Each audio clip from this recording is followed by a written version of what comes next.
Barishal, they are very smart, আলহামদুলিল্লাহ। বিশেষ দুটি কারণে বরিশাল বিভাগের প্রতি আমার আলাদা একটা ভালো লাগা।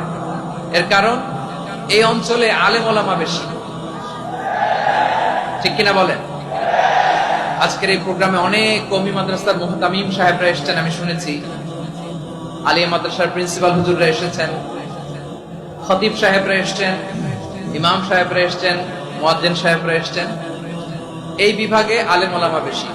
তার প্রমাণ, এখানে এই বরিশালের ভেতরে আছে সারসিনা দরবার, ঠিক কিনা বলেন? অনেক হাক্কানি একটা দরবার। সারসিনার মরহুম পীর সাহেব হুজুরের খেদমত করেছে আমি অনেকবার, সুযোগ হয়েছিল আমার ছাত্র জামানায়। তো ওনাদের মাদ্রাসা কেন্দ্রিক অনেক খেদমত, আলহামদুলিল্লাহ। তারপর এই বিভাগে রয়েছে চরমোনাই দরবার, ঠিক কিনা বলেন? ওনাদেরও বিশাল মাদ্রাসা, ধর্মীয় অঙ্গনে, মাদ্রাসা অঙ্গনে, রাজনৈতিক অঙ্গনে ওনাদের অনেক খেদমত। তারপরে এখানে আছে ঝালকাঠি এনএস কামিল মাদ্রাসা।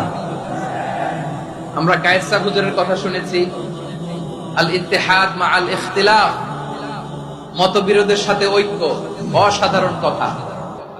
তো এই সমস্ত বড় বড় আল্লাহওয়ালাদের আগমন এই ভূখণ্ডে হওয়ার কারণে এখানে ধর্মীয় বিশৃঙ্খলা, মারামারি কম, আছে ঐক্য, ঠিক কিনা বলেন?